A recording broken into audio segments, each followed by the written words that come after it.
Greetings, dear friends. Warm wishes, fond wishes, and wishing you all a very successful, bright, prosperous New Year 2025. My wife Anita and myself, being counselors, we come forward with this message for the new year. We try to impact lives towards change, positive change.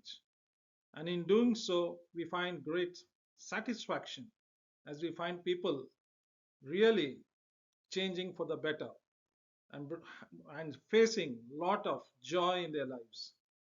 So, dear friends, at the outset of this new year, let us think of what changes we could bring about in our lives. So, let's start this small little presentation, and I shall begin with the topic that I have chosen. Take charge of your life in this new year 2025. What has happened up to 2024 is gone. It's the past. It's history.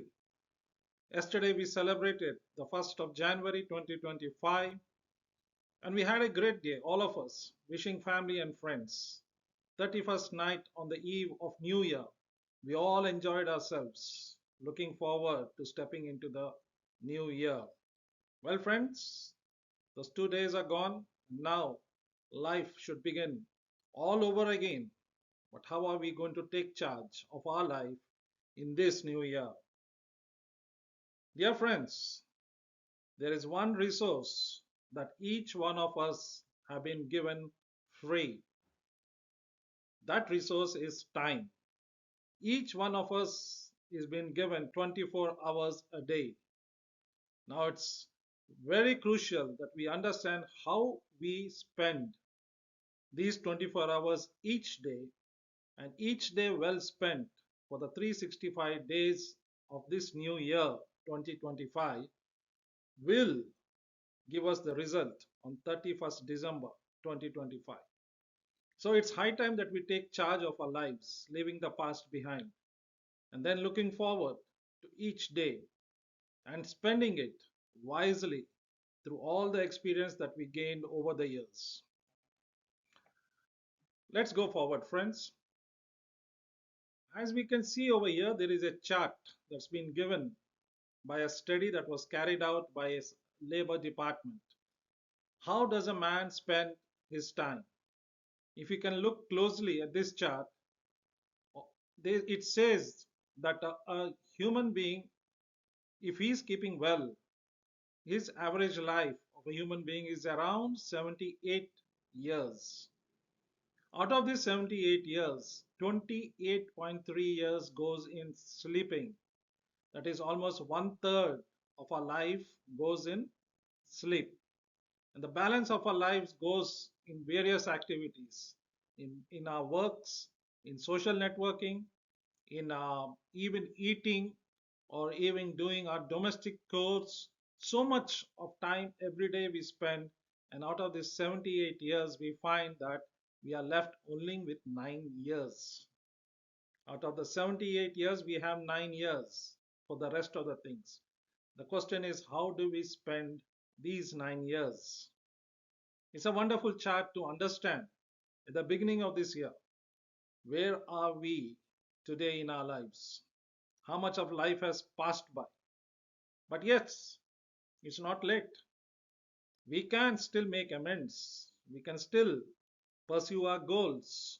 We can find out what's our purpose in life and then go ahead to achieve that, to fulfill it, to have a satisfying life.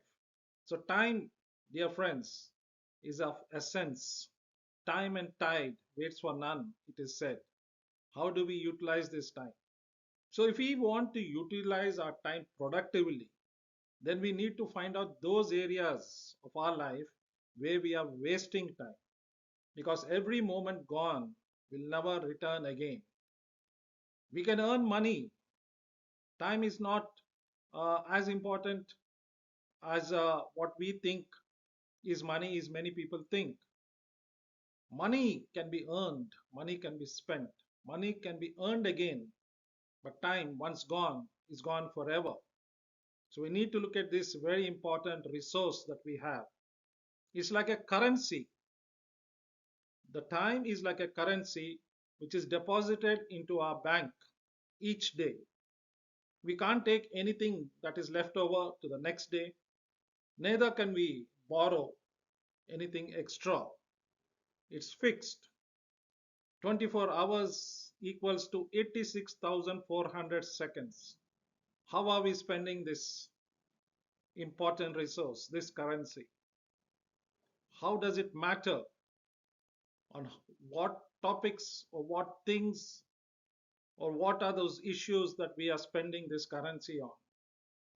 Or are we going to be stuck where we were as we were last year, 2024? Are we going to utilize this very valuable resource, this currency, to further our persuasion of our goals? So we need to understand what are those areas, what are those drains, what drains that time and energy out of us, what makes us exhausted that we keep pushing away things, pushing away the tasks that we have to do, and we get distracted by so many other things, and we spend time unnecessarily on that, and valuable time is lost. So let's look at a few of those drainage areas. So the great drainers in our life that we could look at is our relationships. Then the very act of procrastination. We tend to procrastinate, we tend to put off things, postpone things, and we end up into a chaotic situation. Or it's our mindset also. What kind of a mindset that we have? So let's look at each one of them to get a better understanding of what drains us out.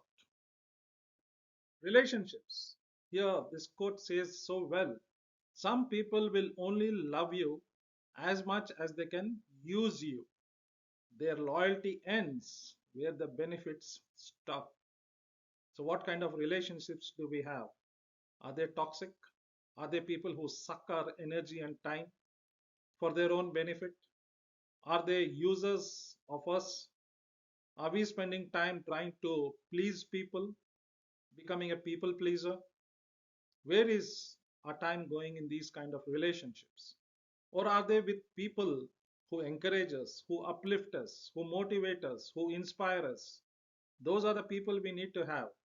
But if we have people who only want to use us for their own benefit, when we need something, they shut the door on our face. But when they want something, they make full utilization of us.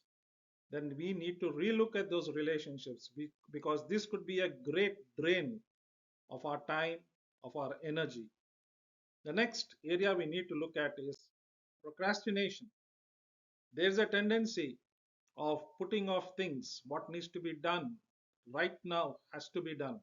When we tend to postpone or put off things, it only piles up. And when it piles up, we do not know where to prioritize. So it's very important that we make a list of our daily priorities, the things to do, and focus on. And according to the topmost priority, beginning from there, we go ahead and complete every task based on its priority, its importance. The moment we start procrastinating, then we end up into a chaotic situation. There's a pile of work, pile of tasks that is left, and we do not know how to go about doing it. Procrastination is a great thief of time. So we need to leave out procrastination and start doing every task based on its merit. The next area we need to look is our own mindset. What kind of a mindset do we have? Are we filled with negativity? Are those emotions, those negative emotions pulling us back? Fear, sadness, guilt, self-pity, are these ruling in our mind? Are we entertaining these kind of negativity or these negative forces rent free in our mind? Because friends, these are blocks to us progressing in life. These come as big obstacles, and we tend to stay back in that comfort zone. We need to break those shackles.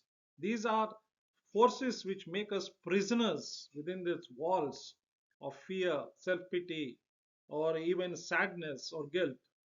We become prisoners within our own selves, and we are not able to break out of it if we entertain these forces.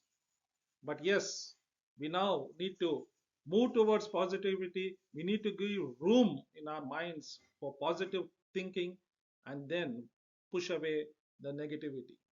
Then only can we start progressing in life. Yes, friends, this is a very important tool.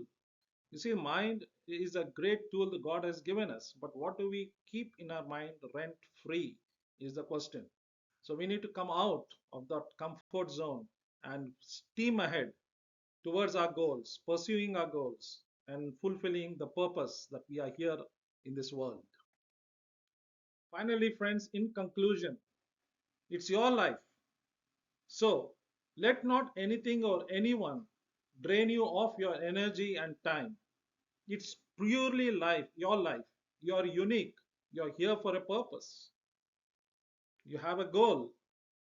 Go towards that goal positively. Let not anything else disturb you and drain you out so that you are exhausted and you can't pursue your goal.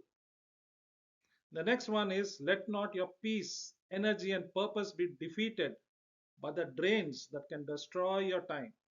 The moment we start entertaining people who want to use us, or we are involved in gossip and slander, or we spend most of our time on mobile or on other networking, this is all stealing away our time, that precious currency.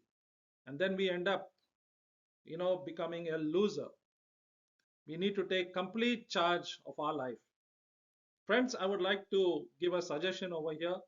This is something that will help us to relook at our own selves in these three very major areas. We need to relook at our routines. What is our routine for each day? What time do we wake up? What do we do? Is it straight away as we wake up, we are getting to the mobile phone? Or are we using it for prayer? Are we using it for doing some exercise? Mobile phone, emails, all this can come later. But what do we do when we wake up early? How do we spend our time at work? How do we spend our time when we come back with our family? And how do we end our day? Do we sleep on time, or we are we spending time on the social media? We need to look at our routine. The second one is to look at our responsibilities. They say that there is a wheel of life, and there are 6 areas of responsibilities that every human being has. It is the family, second, our career, third, our finances, fourth, our health, and fifth is the society we live in, and sixth is the spirituality. When I say spirituality, I don't mean religion. I mean the good morals, values, ethics, principles. This goes to spirituality. Spirituality is on a much higher plane as compared to religion. So these 6 areas are the responsibilities that we need to look at and do justice to each one of these areas. And then finally, the third R is the kind of relationships that we have. Are we moving around with losers, with people who suck our time? Or are we with the winners? People are doing well, who inspire us, who encourage us, who uplift us, who guide us. These are the people we need in our life. These are the kind of people with whom we need to have relationships. If we follow this, we can put it as the 3 R's. That is our routine, responsibilities, and our relationships. If we can follow this, then this would be a very good starting point in our lives to take care of our energy and our time so that our purpose in life is fulfilled. So, dear friends, I hope I was able to bring about some little, clarity and thinking, food for thought for all of you, so that you can consider these and then go ahead steaming into this new year, each day taking it on its merit, doing our tasks and leaving out all the drains that can exhaust us. Thank you all. Wishing you all once again a very happy, peaceful, joyful, and a prosperous new year. Stay blessed today and always. God bless you all. Thank you very much.